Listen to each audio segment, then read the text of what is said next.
শুভ সন্ধ্যা বন্ধুরা। আজ হলো 24 মে, 9 জ্যৈষ্ঠ, রবিবার। আজকের সন্ধ্যার বিশেষ বিশেষ খবরগুলি হলো, বিস্তারিত খবরে যাওয়ার আগে অবশ্যই ভিডিওটিতে একটি লাইক করে চ্যানেলটি সাবস্ক্রাইব করে পাশের বেল আইকনটি বাজিয়ে রাখবেন এবং ফেসবুক পেজটি ফলো করে ভিডিওটি অবশ্যই শেয়ার করবেন যাতে সঠিক তথ্যগুলো সবার কাছে পৌঁছাতে পারে। এবার শুনুন আজকের খবরগুলির বিস্তারিত। প্রথম খবর, অরুণোদয় নিয়ে এক সুখবর। ফের হবে হিতাধিকারী ভেরিফিকেশন। মহিলাদের মধ্যে জনপ্রিয় অরুণোদয় নিয়ে নতুন নিয়ম চালু করতে চলেছে সরকার। এবার অরুণোদয় হিতাধিকারীদের ঘরে ঘরে গিয়ে সমীক্ষা করা হবে। যারা আর্থিকভাবে সবল তাদের নাম সেটে ফেলা হবে। পরিবারে সরকারি চাকরিজীবী থাকলে নাম বাদ পড়বে। আবার দরিদ্র মহিলা, অবিবাহিত, দিব্যাঙ্গদের নাম অন্তর্ভুক্ত হবে।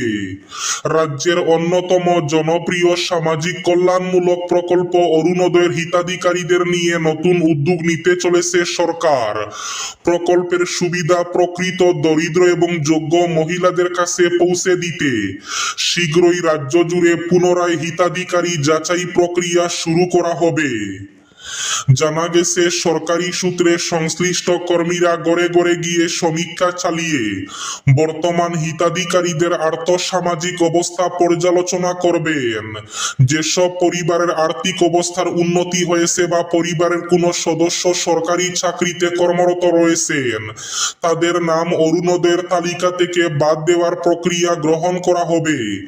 অন্যদিকে এখনো প্রকল্পের আওতার বাইরে থাকা দরিদ্র মহিলা, অবিবাহিত নারী, দিব্যাঙ্গ ব্যক্তি এবং অন্যান্য যোগ্য আবেদনকারীদের নতুন করে অন্তর্ভুক্ত করার পরিকল্পনা রয়েছে সরকারের। মাত্র 500 টাকাকে কেন্দ্র করে 9 মাসের অন্তঃসত্ত্বা স্ত্রীকে নৃশংসভাবে খুন, পলাতক স্বামী।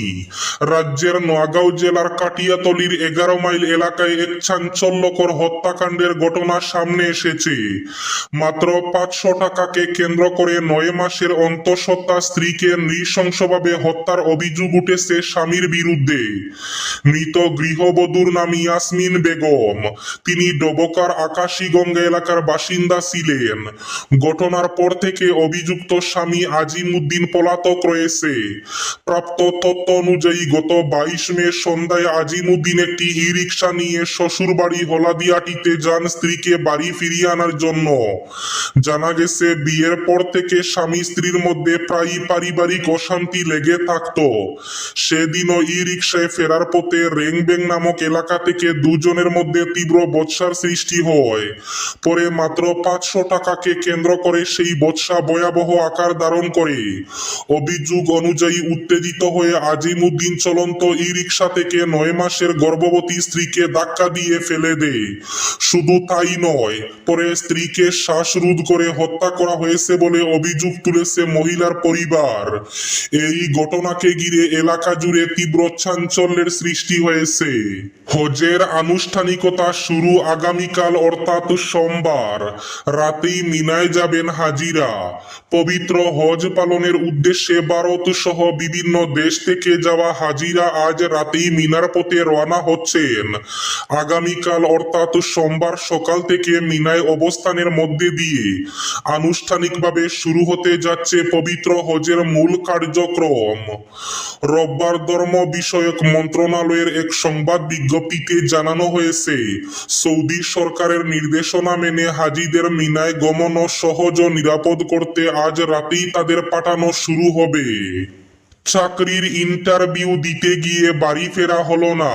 বাস দুর্ঘটনায় মর্মান্তিক মৃত্যু ঘটল এক যুবকের। লখিমপুর জেলার নাওবৈচা এলাকায় ভয়াবহ সড়ক দুর্ঘটনার কবলে পড়ল গৌহাটি থেকে মাজুলির কমলাবাড়িগামী যাত্রা নাইট সুপার বাস। দুর্ঘটনায় এক যুবকের ঘটনাস্থলেই মৃত্যু হয়েছে বলে জানা গেছে। নিহত যুবকের নাম দীপজ্যোতি বরা। তিনি মাজুলির গেরেকি গ্রামের বাসিন্দা ছিলেন। জানা গেছে চাকরির ইন্টারভিউ দিতে গৌহাটি থেকে বাড়ি ফেরার পথেই লখিমপুরের নাওবইচা এলাকায় এই মর্মান্তিক দুর্ঘটনার শিকার হন তিনি। দুর্ঘটনায় আরো বেশ কয়েকজন যাত্রী গুরুতর আহত হয়েছেন। আহতদের দ্রুত উদ্ধার করে চিকিৎসার জন্য লখিমপুর মেডিকেল কলেজ ও হাসপাতালে ভর্তি করা হয়েছে। ধর্মঘট প্রত্যাহার, সোমবার মঙ্গলবার খোলা থাকবে স্টেট ব্যাংক। বিভিন্ন দাবি পূরণের জন্য all India state bank of India staff federation 2 মে থেকে বিভিন্ন বিক্ষোভ কর্মসূচি চালিয়ে যাচ্ছে। তারই অঙ্গ হিসাবে স্টেট ব্যাংক অব ইন্ডিয়ার কর্মচারীরা আগামী 25 এবং 26 মে 2 দিনের জন্য স্টেট ব্যাংক অব ইন্ডিয়াতে কর্মবিরতির সিদ্ধান্ত নিয়েছিল। তারপর থেকে লাগাতার কর্মচারী সংগঠনের সঙ্গে ব্যাংক কর্তৃপক্ষ দ্বিপাক্ষিক কথাবার্তা চালিয়ে যাওয়ার ফলশ্রুতিতে ব্যাংক কর্তৃপক্ষের কাছ থেকে সদর্থক এবং ইতিবাচক প্রতিক্রিয়া পাওয়ায় ঘোষিত কর্মবিরতি আপাতত স্থগিত রাখা হয়েছে বলে জানানো হয়েছে। আগামীকাল 25 এবং 26 মে স্টেট ব্যাংক অব ইন্ডিয়ার শাখাগুলোতে অন্যান্য দিনের মতো স্বাভাবিক কাজকর্ম হবে। লঙ্গাই নদীর জল ক্রমশ বিপদ সীমার দিকে এগিয়ে চলেছে। লঙ্গাই নদীর জল প্রচুর পরিমাণে বাড়ছে। এদিকে বেহাল রাস্তার কারণে দুর্ঘটনার শিকার হচ্ছেন শ্রীভূমি শহরের সাধারণ মানুষ। টানা বৃষ্টিতে কৃত্রিম বন্যার কবলে গোটা শ্রীভূমি শহর।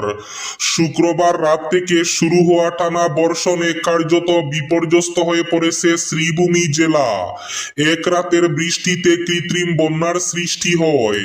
শহরের প্রধান সড়ক, বাজার, অলিগলি, আবাসিক এলাকা এবং সরকারি বেসরকারি প্রতিষ্ঠানের সামনে জল জমে যাওয়ায় জনজীবন কার্যত থমকে দাঁড়ায়।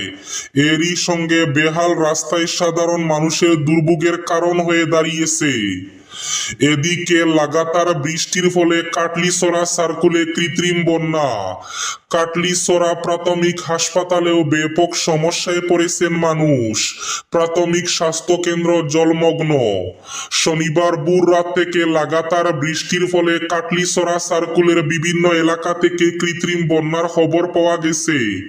কাটলিছড়া মেইন রোড, কাটলিছড়া প্রাথমিক স্বাস্থ্য কেন্দ্র, আলেকজান্ডারপুর গ্রামে পূর্ত সড়কের প্রায় 200 মিটার, চৌরঙ্গি কাটলিছড়াতে হাইলাকান্দি আইটিআই এবং পলিটেকনিক লতাকান্দি গ্রাম, স্বপনপুর গ্রামের ব্যাপক এলাকা জলমগ্ন। গোয়া যাওয়ার সময় মাঝপথে অসুস্থ হয়ে মৃত্যু ঘটল দলাইয়ের এক যুবকের। বাড়ি ফিরল নিতর দেহ। কান্না পরিবারের আর্থিক সংকট দূর করতে কর্মসংস্থানের উদ্দেশ্যে যাওয়ার পথে অসুস্থ হয়ে মৃত্যু ঘটল দলাইয়ের পালংঘাটের যুবক বিশ্বজিৎ নাথের। অন্ধ্রপ্রদেশে অসুস্থ হয়ে মৃত্যু ঘটে বিশ্বজিতের। আজ রবিবার সাংসদ ও বিধায়কের উদ্যোগে অবশেষে তার মৃতদেহ বাড়িতে পৌঁছায়। জানা গেছে 42 বছর বয়সী বিশ্বজিৎ নাথ গত 15 মে গোয়ায় কাজের সন্ধানে যাওয়ার উদ্দেশ্যে বাড়ি থেকে রওনা দেন। পথে অন্ধ্রপ্রদেশের নান্দিল জেলায় পৌঁছানোর পর হঠাৎ অসুস্থ হয়ে পড়েন তিনি। পরে সেখানকার সাইবাবা নগর সরকারি হাসপাতালে চিকিৎসাধীন অবস্থায় তার মৃত্যু হয়। অত্যন্ত দরিদ্র পরিবারের পক্ষে মৃতদেহ বাড়িতে ফিরিয়ে আনা সম্ভব হচ্ছিল না। বিষয়টি জানতে পেরে পালংঘাটের বাসিন্দা তথা বিজেপি ওবিসি মোর্চার প্রদেশ কমিটির কোষাধ্যক্ষ কৃষ্ণজীবন দেবনাথ যোগাযোগ করেন সাংসদ পরিমল শুক্লবৈদ্য এবং বিধায়ক অমিয়কান্তি দাসের সঙ্গে।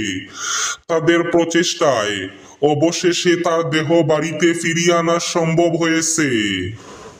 দুটি বাইকের সংঘর্ষে মৃত্যু ঘটল 4 জনের। জিএমসিতে মৃত্যু যুবকের।